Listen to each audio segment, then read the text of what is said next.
va pouvoir commencer le webinaire qui est aujourd'hui fait pour parler de l'importance de prendre des vacances, même si on est micro-entrepreneur. Donc, on va parler ensemble, donc l'importance de prendre des vacances, pourquoi faire quand on est micro-entrepreneur, est-ce qu'on peut pas, comment ça se passe. Et je vous parlerai des choses qu'il faut prévoir, parce que quand on a une activité, on peut bien évidemment partir sur un coup de tête sans se poser de questions, mais c'est aussi intéressant de préparer en amont son départ pour reprendre après dans les meilleures conditions. Donc pourquoi faire, pourquoi partir en vacances? C'est la question du jour. Eh bien, partir en vacances, quand on est micro-entrepreneur, ça va avoir plusieurs bienfaits. La première, c'est que ça va vous permettre de vous sortir un peu la tête du guidon, de prendre du recul sur votre activité, parce que quand on est bah, patron de sa société, entre guillemets, on pense à plein de choses. L'activité peut être forte, plus ou moins forte, peu importe. Mais en général, on a un petit peu que ça à l'esprit. Donc le fait de faire une petite pause, c'est pas mal parce que ça permet de prendre du recul et de voir peut-être qu'est-ce qu'on pourrait améliorer, qu'est-ce qu'on voudrait mettre en place, ce genre de choses. Peut-être que vous allez revenir avec des nouvelles idées, peut-être que vous aviez une petite baisse de régime, ça arrive aussi à tout le monde, et de prendre des vacances, voilà, ça va permettre peut-être d'être plus productif lorsque vous allez rentrer, ou tout simplement si vous avez envie de faire une pause, c'est aussi tout à fait possible, hein. On est tous humains, on n'est pas fait non plus pour travailler tout le temps non-stop, donc des vacances, on l'a compris, ça a son importance parce que ça permet de mettre pause sur le quotidien, etc., et de s'évader un peu. Quand on veut partir en vacances, en général, on se pose pas trop de questions, on décide de la destination où on veut aller, on voit si on a le budget et on se lance. Et quand on est en micro-entreprise, c'est important de prévoir certaines choses. La première, c'est de définir quand est-ce que vous allez partir. Pourquoi? Parce qu'il est possible que, par rapport à votre activité, vous ayez des périodes qui soient plus ou moins denses au cours de l'année. Donc peut-être se dire, on va éviter de partir, je sais pas moi, en septembre parce que c'est la rentrée scolaire et mon activité, elle est en général en plein pic à cette période-là, ou alors à Noël, c'est aussi important, etc. Donc anticiper au mieux la meilleure période pour partir, c'est bien. Pourquoi? Parce que ça évite d'être absent lorsque la période est la plus demandée.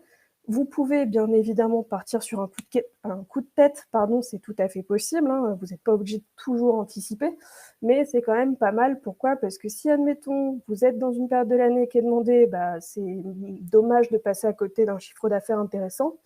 Et aussi de prévoir quand est-ce que vous voulez partir, ça va aussi permettre d'éviter d'accepter des demandes que vous pourriez pas honorer pendant cette période-là. Si, admettons, vous dites, moi je pars un mois, je sais pas, au mois d'août, et que vous n'avez pas préparé votre départ, vous n'avez pas prévenu vos clients, etc., peut-être que vous allez dire, ok, j'accepte de faire telle chose pour vous, puis en fait, vous allez voir que, ah non, je peux pas, parce que là, je suis en vacances.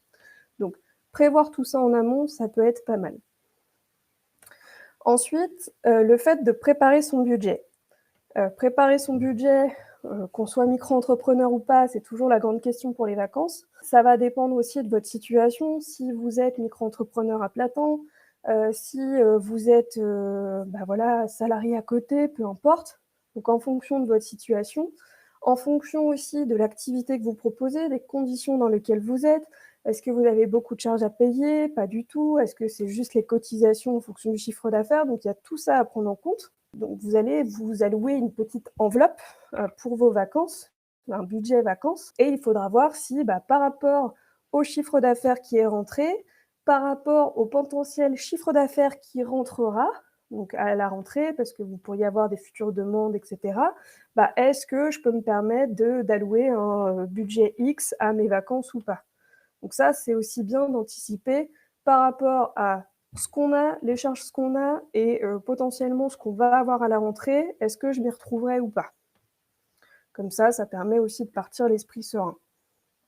C'est important aussi quand on veut partir en vacances et qu'on a une activité de s'y prendre un peu à l'avance. Pourquoi? Parce que ça permet de planifier un peu votre projet. Est-ce qu'il y a des impératifs avant de partir? Est-ce que vous aviez une demande urgente d'un client qu'il fallait absolument voilà, s'occuper? Est-ce que vous êtes à jour dans vos cotisations? Est-ce que la période de cotisation, elle s'arrête pas pile pendant que vous êtes en vacances? Voilà, c'est plein de choses, auxquelles il faut penser, donc c'est bien aussi de planifier un peu tout ça, d'ordonner tous les impératifs que vous avez, que ce soit les impératifs, pardon, avant, mais aussi ceux qui sont après votre départ. Parce que, voilà, est-ce qu'il y a des choses qui peuvent attendre, 1 ou 2 semaines que vous soyez partis ou alors faut absolument que ce soit fait tout de suite? Histoire de pas avoir trop la tête dans le guidon quand vous rentrez parce que, bah, voilà, quand on a fait une petite pause et qu'on a beaucoup de travail qui nous attend, c'est pas toujours évident. Donc ça va vous permettre de planifier tout ça, d'ordonner vos priorités. Ça va vous permettre aussi de prévenir vos clients, les collaborateurs, les fournisseurs avec lesquels vous travaillez en disant: «Je vais, pas être là de telle date à telle date».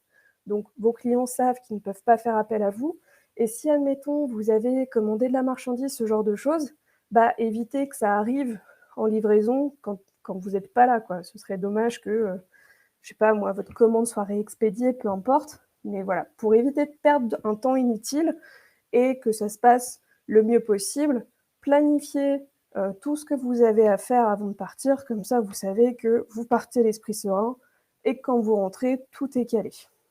Je vous ai dit plein de choses d'un coup, mais en gros, ce qu'il faut retenir quand on est, micro-entrepreneur, quand on a une activité, c'est combien je mets de budget, pour partir? Quand est-ce que je veux partir? Est-ce que, je peux me permettre de partir, je sais pas, 1 mois ou alors, bah, non, quelques jours parce que, mon activité, elle est assez, en flux tendu en ce moment et cetera, mais j'ai quand même besoin d'une pause. Est-ce que j'ai des impératifs pendant cette période-là? Oui, non, voilà, donc c'est important de tout planifier en amont, comme ça, quand vous rentrez, vous êtes serein, vous avez fait la pause que vous méritez et vous pouvez repartir sur les starting blocks après, quoi.